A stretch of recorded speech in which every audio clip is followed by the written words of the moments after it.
বাংলাদেশে আশ্রয় নেওয়ার এই ৯ বছর পরও নিশ্চিত হয়নি রোহিঙ্গারা কবে নিজ দেশে ফিরবেন। উল্টো কক্সবাজারের ক্যাম্প জুড়ে চলছে অস্থিরতা আর রক্ত ঝরার গল্প। স্থানীয় বাসিন্দারাও চান দ্রুত এই সমস্যার সমাধান হোক। কামরুল ইসলাম মিন্টুর প্রতিবেদনে বিস্তারিত। ওপারে মিয়ানমার, এপারে বাংলাদেশ, মাঝখানে চিরচেনা নাফরদি। এপার থেকে ওপারের দূরত্ব কেবল ৪৫ মিনিটের নদীপথ। স্থলপথে কোথাও দূরত্ব মাত্র কয়েক পা। চোখ মেললে বহু রোহিঙ্গা দেখতে পান ফেলে আসা সে ভিটে মাটি, অথচ আপন ঘরে ফিরতে পারেন না ১৩ লাখ রোহিঙ্গা, যারা সামরিক জান্তার নিপীড়নে দেশ ছেড়ে ঠাঁই নেন বাংলাদেশে। রোহিঙ্গাদের আক্ষেপ, বিশ্ববাসী তাদের কথা ভুলে যাচ্ছে, তাদের খাদ্য সহায়তা কমে গেছে, স্বদেশে ফেরানোর প্রতিশ্রুতিও দিন দিন ফিকে হয়ে আসছে। ইয়ারা যদি বর্মার মাঝে ফরেনার উদ্যোগ গিলে তাহারা রাইট হনে দিব, দিন বাদে বাজে আবার লড়াইব, ওনারা ভিডিওরা আবার ফুরিব। এই জাতি এবার টাইটেল দিয়ে জাতি, এবার আইডেন্টি দিয়ে জাতি, এবার নাম দিয়ে রোহিঙ্গা জাতি, রোহিঙ্গা মুসলিম আর কানোর বাসিন্দা এবছরের ১০০ বছরের আগর ৮০০ বছরের আগর ধরে আর কানো মা বসবাস করতে কমিবা। রোহিঙ্গা সমস্যা সমাধানে কাজ করেন এমন বিশেষজ্ঞরা বলছেন, মিয়ানমার সরকার চাপে পড়ে রোহিঙ্গাদের ফেরত নেবার কথা বলে প্রতি বছর, কিন্তু আবার নানা অজুহাতে পিছিয়ে যায়। কারণ আরাকান এখনও আরাকান আর্মির নিয়ন্ত্রণে, সেখানকার পরিবেশ অশান্ত। ওইখানে আনটিল সেফ জোন ডেভেলপ করা না পর্যন্ত আমরা এখনো বলতে পারবো না যে কবে রোহিঙ্গাদের ফেরত নিয়ে যাবে। বাংলাদেশ সরকার সদিচ্ছা থাকলে হবে না, এইখানে আরাকান আর্মি বা মায়ানমারের একটা সদিচ্ছাও থাকতে হবে। এই সদিচ্ছা জায়গাটা তৈরি করার জন্য সরকার যেটা করতে পারে সেটা হচ্ছে যে কভার ডিপ্লোমেসিকে এনকারেজ করতে পারে। মিয়ানমারের জায়গা থেকে এক ধরনের অসহযোগিতা এবং মিয়ানমারের জায়গা থেকে এক ধরনের সদিচ্ছার অভাব, আন্তরিকতার অভাবের কারণে মিয়ানমারে কোনো রোহিঙ্গা ফেরত যায় না।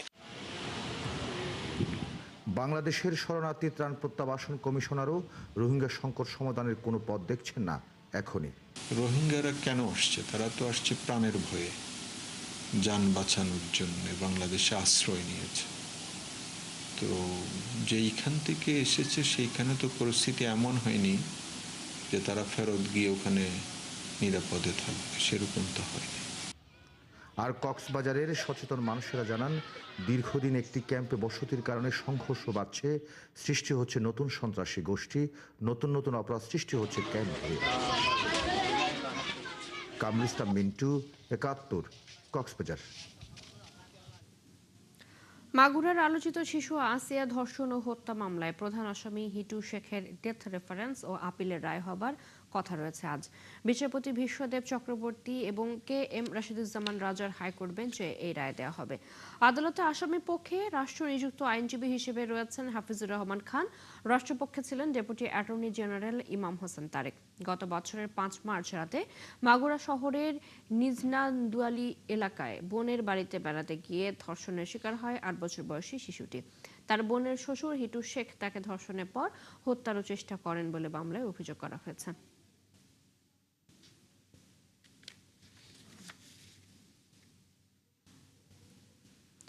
সচিব পরিচয়ে কারো কাছে জমি কেনার কথা বলে টাকা আত্মসাৎ, কাউকে আবার সরবরাহকারী বানিয়ে দেওয়ার আশ্বাস। বিশ্বস্ততা অর্জনে বৈঠক করা হতো জাতীয় সংসদ ভবনের ক্যান্টিনে। এমনই এক প্রতারক চক্রের ৩ সদস্যকে গ্রেপ্তার করেছে ঢাকা মহানগর গোয়েন্দা পুলিশ। ভুক্তভোগীরা বলছেন, দামি গাড়ি আর সংসদ ভবনের ভেতরে প্রতিবার সাক্ষাতেই ফাঁদে পড়েছেন তারা। সুমন তানভীরের রিপোর্ট। আমরা গ্রামের মানুষ বুঝতাম না, অনেক কিছু ক্ষতি হয়ে যেত। সোমবার সকালেই ময়মনসিংহের গফরগাঁ থেকে এসেছিলেন রাজধানীর ঢাকায়। ব্যবসার কাজে এক ব্যক্তির সঙ্গে বৈঠকরত অবস্থায় ডিবি পুলিশ ধরে আনে মিন্টু রোডের কার্যালয়ে। আল্লাহ পাকের অশেষ রহমত, সময় মতো শৃঙ্খলা রক্ষাকারী বাহিনী আমাদেরকে রক্ষা করছে। প্রথমে আতঙ্কিত থাকলেও এখন এই ব্যবসায়ীর চোখে আনন্দ অশ্রু। প্রতারকের খপ্পর থেকে একটুর জন্য বেঁচে গেছেন তিনি।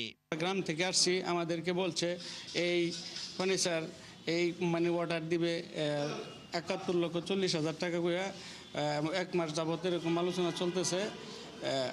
নাম দিছে, উনি আমার কাছে বলছিল সে উনি কি নাকি আনোয়ার চৌধুরী। ব্যবসায়ীদের সঙ্গে ধরে নিয়ে আসা মাঝখানের এই ব্যক্তি নিজেকে পরিচয় দিতেন সচিব হিসাবে। টার্গেট ঠিক করে সাক্ষাৎ করতে তাদের ডাকতেন জাতীয় সংসদে, আর তার এই প্রতারণার কাজে সহযোগিতা করতেন বাকিরা।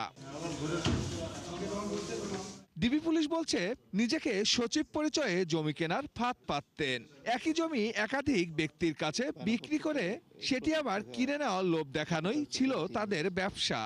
আস্থা অর্জনের জন্য যে সচিব মহোদয় উনি পরিচয় দেন শফিকুল ইসলাম নাম ধারণ করেন, AKM আব্দুল সালাম নাম ধারণ করে উনি আবার এই বিশ্বাস অর্জনের জন্য উনি সংসদ ভবনের ভিতরে, এটা 6 তলায় রেস্টুরেন্ট আছে, রেস্টুরেন্টে এই নেতাদের সাথে মিটিং করে। সবসময় উনি গাড়ি ব্যবহার করেন, নতুন নতুন গাড়ি ব্যবহার করেন। ওনার জিজ্ঞাসাবাদে উনি বলছে যে এই গাড়িগুলো সবগুলো গাড়ি উনি ভাড়া করে নিয়ে আসছে। সদস্য আছে যার নাম হচ্ছে হাবিব পরিচয়, হাবিব সাব্বির, এইভাবে বিভিন্ন নাম ধারণ করে একজন সদস্য আছে, সেই বিষয়টা ডিল করতো।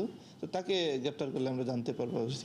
এই ফাঁদে এ পর্যন্ত কতজন নিঃস্ব হয়েছে তা নিশ্চিত নয় গোয়েন্দারা, তবে ভুক্তভোগীরা নিজ তাগিদেই সন্ধান পেয়েছেন অসংখ্য চুক্তিনামার। এই জায়গাটাই বেচছে 1,75,00,000 টাকা বিক্রি করে 15 লক্ষ টাকা বায়না নিছে, ঠিক আছে। এরপর আরেকজনের কাছে এরকম 1,70,00,000 টাকা বেচছে 10 লাখ টাকা বায়না নিছে, এরকম আরেকজনের কাছে 1,70,00,000 বেচছে 7 লাখ টাকা বায়না নিছে। অলরেডি 7-8টা প্রমাণ আমার কাছে আছে। সাভারের কবিরপুরের নির্দিষ্ট জমির ওপরই প্রতিবার ফাঁদ পাততেন এই প্রতারকরা। যাত্রাবাড়ির বুলবুল বলছিলেন তাকে অধিক লাভের লোভ দেখিয়ে সাভার নিয়ে গিয়ে একটি জমিতে বায়না করানো হয়। আপনারা 20 লাখ টাকার স্টাম্পটা নিয়ে হেন, আপনারা আমরা 10 লাখ টাকা আরও বেশি দিয়ে দেবেন।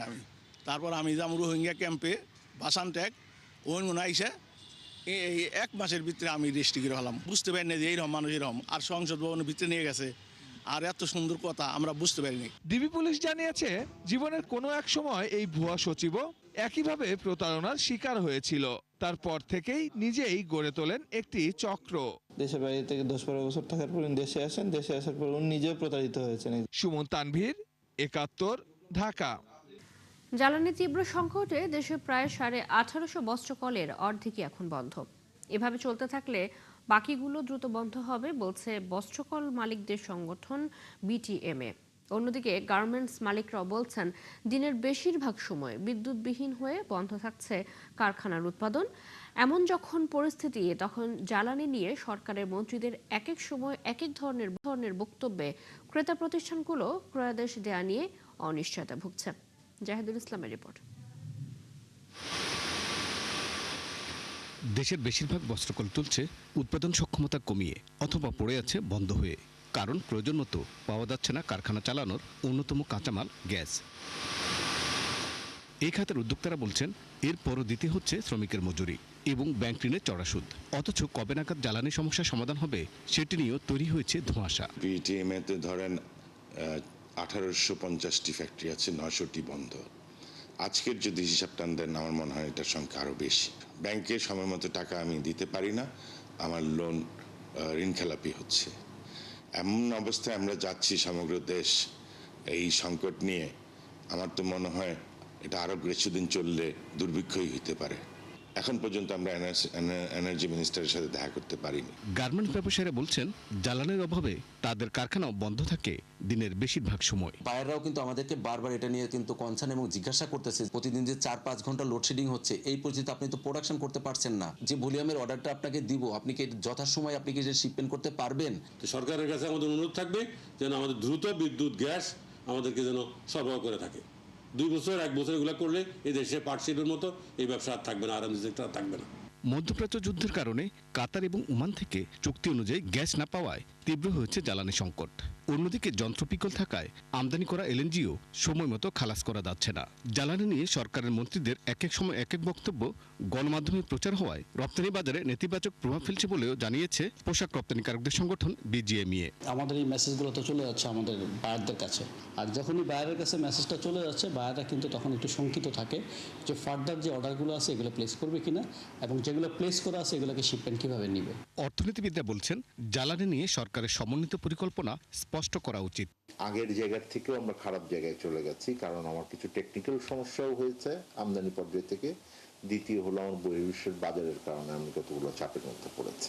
স্বল্প মেয়াদের সমস্যা, কাঠামোগত সমস্যার মধ্যে যে পার্থক্যটা আছে এইটাকে পলিসি মেসেজিং এর জন্য আমাদের সুস্পষ্ট করতে হবে। পেট্রোবাংলার তথ্য বলছে দেশে গ্যাসের দৈনিক চাহিদা প্রায় ৩৮০ কোটি ঘনফুট। এর মাঝে সরবরাহ হতো ২৭০ কোটি ঘনফুট। স্থানীয় উৎস থেকে যোগান হয় ১৭০ কোটি, বাকি ১০০ কোটি ঘনফুট আমদানি করে। তবে বর্তমানে আমদানি নেমেছে প্রায় ৫০ কোটি ঘনফুটে। জাহিদুল ইসলাম, ৭১, ঢাকা। বরগুনায় ১০ লাখেরও বেশি মানুষ মারাত্মক বিদ্যুৎ সংকটে ভুগছে। দিনের অধিকাংশ সময় বিদ্যুৎ থাকে না। বর্তমানে ঘন ঘন লোডশেডিং এর ফলে চরম দুর্ভোগের সৃষ্টি হয়েছে। বরগুনার লোডশেডিং এর আরো খবর জানাতে যুক্ত হচ্ছেন সহকর্মী সাগর আকন।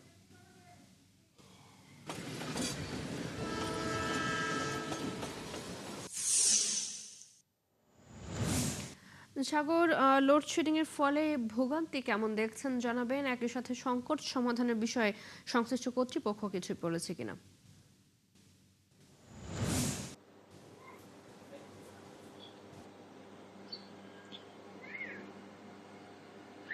চৈতি, আপনি যেমনটি বলছিলেন যে আসলে ঘন ঘন যে লোডশেডিং, এই লোডশেডিং এর কারণে কিন্তু জনজীবনে যে একটি প্রভাব এবং যে কর্মক্ষেত্রেও প্রভাব। এর আগের সংবাদে আমি জানিয়েছিলাম যে আসলে যে এই যে লোডশেডিং এর কারণে যে দেশের দ্বিতীয় বৃহত্তম যে মৎস্য অবতরণ কেন্দ্র রয়েছে, সেখানে যে বরফ মিলগুলি রয়েছে সেগুলি কিন্তু প্রায় বন্ধ হয়ে যাওয়ার উপক্রম হয়েছে। এবং সেই সাথে কিন্তু যে বরগুনা জেলার যে ৬টি উপজেলা রয়েছে, ৬টি উপজেলাতেই তীব্র আকার লোডশেডিং এর আগেও ছিল, এখনো কিছুটা কমেছে, কিন্তু এখনো লোডশেডিং রয়েছে। বিদ্যুৎ বিভাগের তথ্য মতে কিন্তু যে বরগুনা পৌর শহর রয়েছে, পৌর শহরে ৬ মেগাওয়াটের চাহিদা রয়েছে। সেক্ষেত্রে কিন্তু পৌরসভায় ৫.৫ থেকে ৬ মেগাওয়াটই পাচ্ছে বলে জানিয়েছে বিদ্যুৎ বিভাগ। কিন্তু এর বাইরে যে ৬টি উপজেলা রয়েছে, যেভাবে বরগুনা সদর উপজেলা রয়েছে, সদর উপজেলায় বিদ্যুতের চাহিদা রয়েছে ১৩ মেগাওয়াট সর্বোচ্চ। সেখানে কিন্তু ৯.৫ মেগাওয়াটের মতো বিদ্যুৎ সরবরাহ রয়েছে। এবং আমি যদি পাথরঘাটা বিএফডিসির কথা বলি, পাথরঘাটা উপজেলার কথা বলি, যেখানে মৎস্য অবতরণ কেন্দ্র রয়েছে, যেখানে ২০টি বরফ মিল রয়েছে বড় বড়, সেখানে ১৩ মেগাওয়াট বিদ্যুৎ চাহিদা রয়েছে, ১৪ মেগাওয়াট বিদ্যুৎ চাহিদা রয়েছে। সেখানে কিন্তু বিদ্যুৎ বিভাগ যেটি আমাদেরকে জানিয়েছে যে আসলে সেখানে সর্বোচ্চ ৫.৫ মেগাওয়াট পর্যন্ত সরবরাহ দিচ্ছে। সেক্ষেত্রে কিন্তু যে মৎস্য ক্ষেত্রে একটি বড় প্রভাব কিন্তু এই বরগুনা অঞ্চলে পড়ছে, যেটির প্রভাব সারা দেশেই পড়ছে। কারণ মৎস্য আহরণ জেলেরা ঠিকমতো করতে পারছে না, এবং তারা যে মৎস্য মাছ সংরক্ষণ সেটিও তারা করতে পারছে না। সেক্ষেত্রে কিন্তু তাদের যে একটি ভোগান্তি, সেই ভোগান্তি কিন্তু চরমে উঠেছে। এবং রাজস্বর কথা যদি বলি, যে সরকার যে মৎস্য থেকে যে রাজস্ব এখান থেকে পায়, সেটিও কিন্তু রাজস্ব সেক্ষেত্রে কিন্তু কম আদায় হচ্ছে। এবং আমরা কথা বলেছি ঊর্ধ্বতন কর্তৃপক্ষের সাথে, বিদ্যুৎ বিভাগের সাথে, তারা যেটি বলছে যে আসলে তাদের যে জাতীয় গ্রিড থেকে যে সরবরাহ দেওয়া হচ্ছে, তারা সেভাবেই তারা দিচ্ছে। এবং যে জেলেদের ব্যাপারে মৎস্য বিভাগ বলছে তারা ঊর্ধ্বতন কর্তৃপক্ষের সাথে কথা বলবে বরফ মিলগুলো চালু রাখার জন্য, বিদ্যুৎ সরবরাহ বেশি দেওয়ার জন্য। তো চৈতি, এই ছিল আমার কাছ থেকে সবশেষ। সাগর, ধন্যবাদ আপনাকে। আমাদের সাথে বরগুনা থেকে যুক্ত ছিলেন সহকর্মী সাগর আকন। চলছে সংবাদ সংযোগ, সরাসরি সংবাদ এবং অনুষ্ঠান দেখতে চোখ রাখুন ৭১-এর ফেসবুক পেজে, সাবস্ক্রাইব করুন ৭১-এর ইউটিউব চ্যানেল। থাকুন ৭১-এর সাথে।